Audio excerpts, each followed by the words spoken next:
करवा चौथ में किसकी पूजा होती है? हैं? पति की। साल में एक दिन पूजता है बेचारा, और 364 दिन क्या होता है? हैं? हाँ, पिटता है। हाँ, एक दिन पूजता है, बाकी दिन कुटता है। चलो अच्छा है, चलो एक दिन के लिए सही।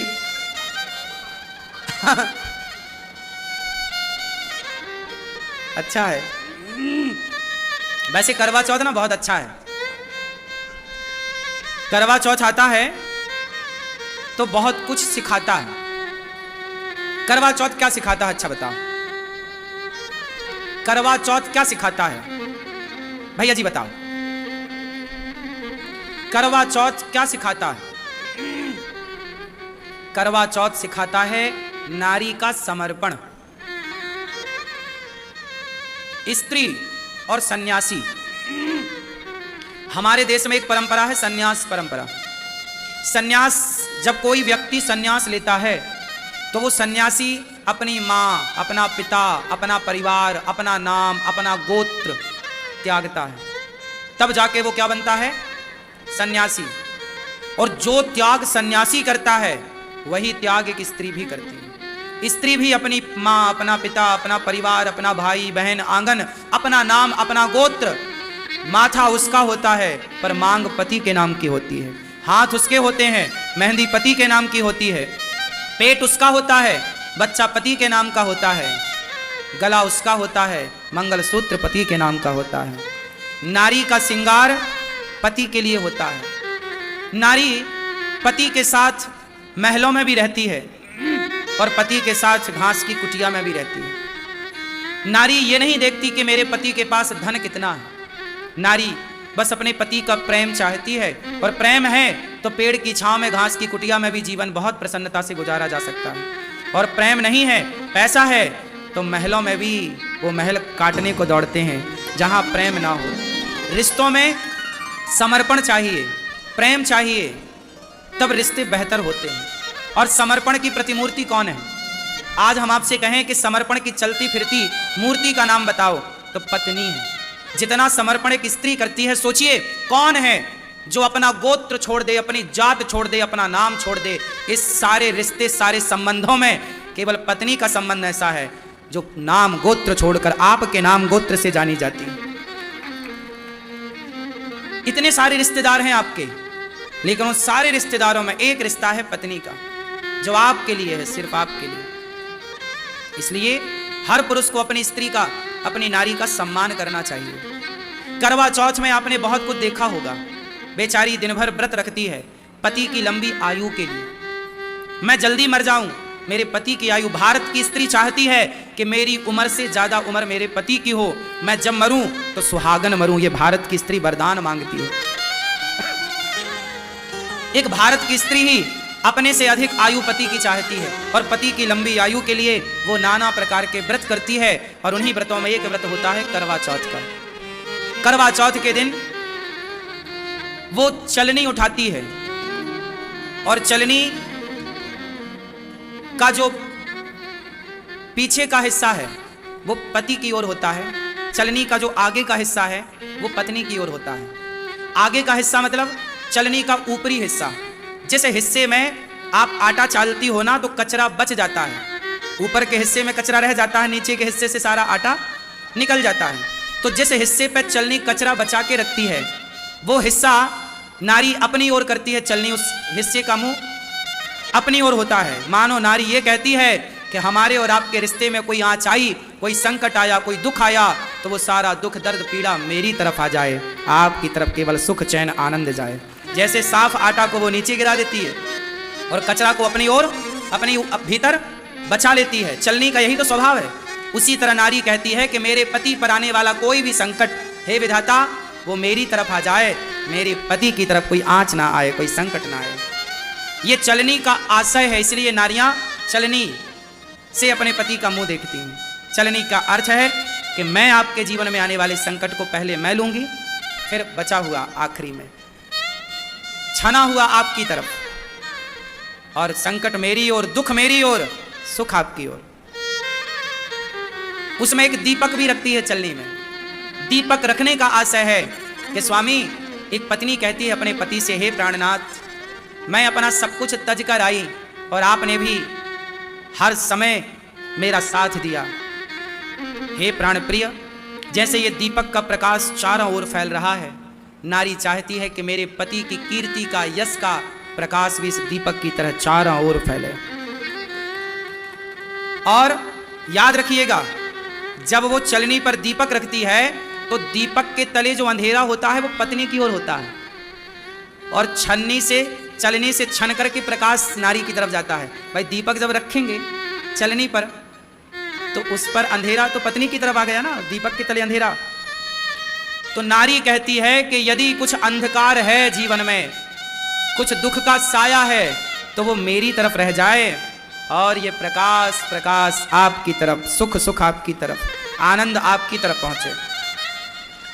जैसे दीपक में दो चीजें होती हैं, मूलतः होती तो दीपक सहित 4 चीजें होती हैं। पहला तो होता है दिया, दूसरा होती है बाती, तीसरा होता है तेल, और चौथी होती है अग्नि, आग जो जल रही है, जो ज्योति है।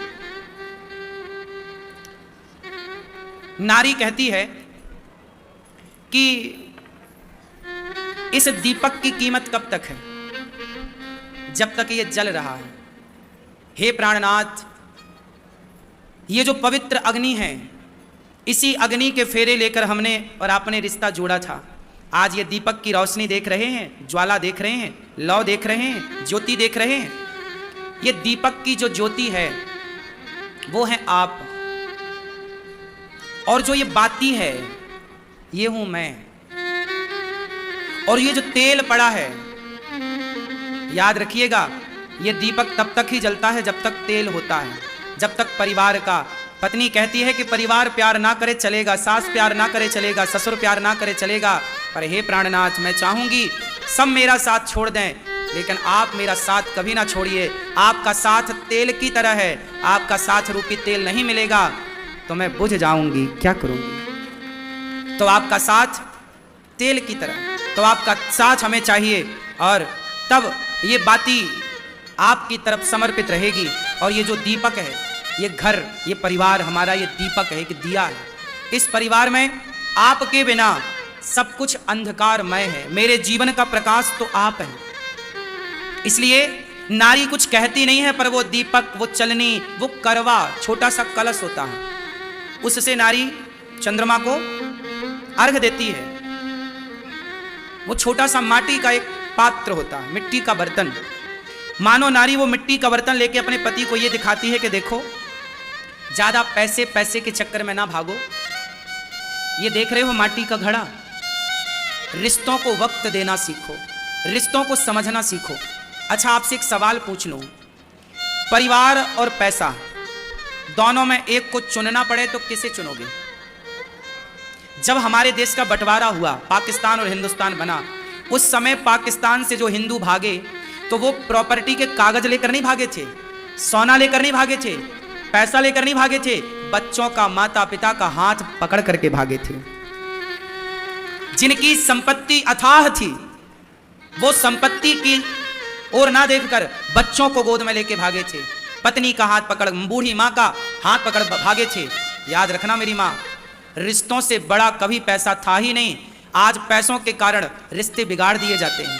मैं चाहूंगा कि इस करवा चौथ को हर पति को अपनी पत्नी से यह जरूर कहना चाहिए कि मैं रिश्तों को ऊपर रखूंगा, पैसे के ऊपर कभी नहीं रखूंगा। मेरे लिए मेरा परिवार सर्वोपरि है। सबसे पहले परिवार। पैसा तो आएगा, आप जहां जाओगे वहां कमा लोगे। परिवार को महत्व देना सीखिए। तो ये करवा जो उस मिट्टी का जो छोटा सा कलश है, वो ये प्रेजेंट कर रहा है कि देखो, प्यार मोहब्बत से जीवन जी लो। भरोसा नहीं है जीवन का, एक दिन हमारी तुम्हारी माटी, हमारी तुम्हारी राख इस घड़े पे ही समा जाएगी। कोई कितना भी बड़ा हो, मुट्ठी भर राख तो घड़े पे ही आनी है। इसलिए वो माटी का घड़ा होता है, छोटा सा कलश। चांद को देखते इस तरीके से देखती है, क्यों? चांद को क्यों? चंद्रमा शीतलता का प्रतीक है। किसका प्रतीक है? शीतलता का। मानो स्त्री चांद को देख रही है और देख नहीं रही है, दिखा रही है। माँ क्या बोलती है, बेटा देख चंदा मामा। पहले माँ देखती है, उंगली करती है, तब फिर बच्चा देखता है। तो नारी नहीं देखती चंदा को, नारी पति को दिखाती है कि जो आप बार बार बात बात पे हम पे गुस्सा करते हैं, बात बात पे भड़क जाते हैं, क्रोध करते हैं, हे प्राणनाथ, इस व्रत में ये संकल्प लीजिए कि चांद की तरह शीतल अपनी कृपा हम पे बनाए रखेंगे, चांद की तरह शांत रहेंगे, शीतल रहेंगे और प्यार का ये प्रकाश सदा हम पर बरसता रहेगा। आप कभी सूरज की तरह गर्म ना होंगे। इसलिए ये व्रत तोड़ा रात्रि को जाता है। कब तोड़ा जाता है? रात्रि को, वो भी चंद्रमा को देखकर, सूर्य को देखकर नहीं। सूर्य गर्म है, चांद ठंडा है, तो मानो पत्नी कहती है कि चांद की तरह आपका स्वभाव शीतल हो मेरे लिए, बच्चों के लिए, अपनी माँ के लिए, अपने पिता के लिए, परिवार के। आप बॉस हैं, आपने ऑफिस में लड़ाई झगड़ा की, गुस्सा आया, वो गुस्सा पत्नी पर, बच्चों पर ना उतारिए। काम का गुस्सा काम तक ही रखिए, काम का गुस्सा परिवार के लोगों में ना उतारिए, वरना काम और परिवार को मिक्स कर देंगे तो गृहस्थी बिगड़ जाएगी। काम को काम रहने दो, परिवार को परिवार रहने दो। काम करने में लाख झंझट होती हैं, कई बार सुनना पड़ता है, कई बार गुस्सा करना पड़ता है, लेकिन वो सारी गुस्सा जब आप घर आया करो तो चांद की तरह शीतल होया करो, ठंडे होया करो। सूरज की तरह गर्म नहीं, सूरज की तरह गर्म ऑफिस में रहो, पर घर आओ तो चांद की तरह ठंडे होकर आओ। ये करवा चौथ में नारी चांद को देखती नहीं, पुरुषों को दिखाती है। इस बार आप भी चांद देखना और चांद की तरह ठंडे हो जाना, पत्नी पे गुस्सा ना करना, ठीक है? ये रहा करवा चौथ। इस बार करवा चौथ में सुना है कि भद्रा महारानी का भी साया पड़ रहा है। क्यों भैया? सुबह 6:25 से 6:46 तक, सुबह सुबह कुछ मिनट के लिए है, उससे कोई दोष नहीं है। पर आज कल आप, मतलब जब आप व्रत करना करवा चौथ का, तो सबसे पहले भगवान श्रीमन्नारायण शालिग्राम जी को, गोपाल जी को स्नान कराना। स्नान करा के सबसे पहले चरणामृत लेना। भगवान का क्या लेना? कहते हैं निर्जला होता है ये व्रत, पानी भी नहीं पीती माताएं, सही है? तो आप चरणामृत, यदि चरणामृत पीने से वैसे दोष नहीं है, फिर भी आप अपनी होठों से चरणामृत को स्पर्श कर सकते हैं। भगवान के चरणामृत को स्पर्श करके अपने व्रत को स्टार्ट कर सकते हैं भगवान से, भगवान श्रीमन्नारायण के नाम लेकर के, श्रीमन्नारायण श्रीमन्नारायण कह के अपने व्रत को स्टार्ट करिएगा। और कुछ नाम मैं बता रहा हूँ, वो नाम ले लेंगे तो जो भद्रा का दोष है, वैसे दोष कुछ विशेष है नहीं, पर यदि भद्रा का कुछ मिनट के लिए भी यदि दोष है तो उसकी निवृत्ति के लिए कुछ नाम मैं बताऊंगा, उन नामों को लेकर के आप अपना व्रत स्टार्ट कर सकते हैं। धन्या, दधिमुखी, भद्रा, महामारी, है ना, खरानना, कालरात्रि, महारुद्रा, विशिष्टा, कुलपुत्रिका, भैरवी, महाकाली, असुर क्षयकरी, असुर क्षयकारी, ये नाम 12 नाम लेकर के आप व्रत को स्टार्ट करें। कहते हैं कि पति पत्नी दोनों कच्चे दूध में थोड़ी सी हल्दी मिलाकर, भगवान शिव का कहीं मंदिर हो आसपास, तो दोनों जन पकड़ करके लोटा और कच्चा दूध में हल्दी मिला करके दोनों शिव जी को दूध का अभिषेक करके, हल्दी वाले दूध से, और फिर आप व्रत को स्टार्ट करेंगे तो आपकी गृहस्थी बहुत अच्छी होगी। और पुरुषों के लिए बताऊं, इस करवा चौथ में, इस करवा चौथ में आप अपनी पत्नी को गिफ्ट में क्या देंगे? क्या देने का सोचा है? क्यों? प्रेम, सस्ते। इस बार पत्नी को कुछ चांदी का दीजिए। सोने का देने का सोचे हैं वो अलग विषय दे सकते हैं, पर थोड़ा सा चांदी, थोड़ी सी ही सही, पत्नी को चांदी का कुछ भी दीजिएगा, भले पाँव में पहनने का वो दे दीजिएगा, चाहे चांदी की एक अंगूठी ही दे दीजिएगा, चांदी दीजिएगा, ताकि इस करवा चौथ से पतियों की फिर चांदी ही चांदी होगी। पतियों की क्या होगी? चांदी चांदी हो। तो कुछ चांदी का आप पत्नी को गिफ्ट कर सकते हैं। सोने का करें जो आपकी श्रद्धा, हीरे का करें वो आपका है, वो तो करेंगे ही आप, पर साथ में कुछ चांदी जरूर ऐड कर लीजिएगा। तो आप पत्नी को कुछ चांदी का गिफ्ट दें तो आपके घर में सदा चांदी ही। हमारी जो पत्नी है, पत्नी ही तो लक्ष्मी है, वो खुश तो लक्ष्मी माता खुश, और वो दुखी तो फिर आप दुखी। इसलिए पत्नी से पंगा लेने का नहीं, पत्नियों से बिल्कुल पंगा लेने का नहीं, पत्नियों को समझाने का नहीं, जो पत्नी कहती है वो करने का। हाँ, पत्नी की मान लेना अच्छा है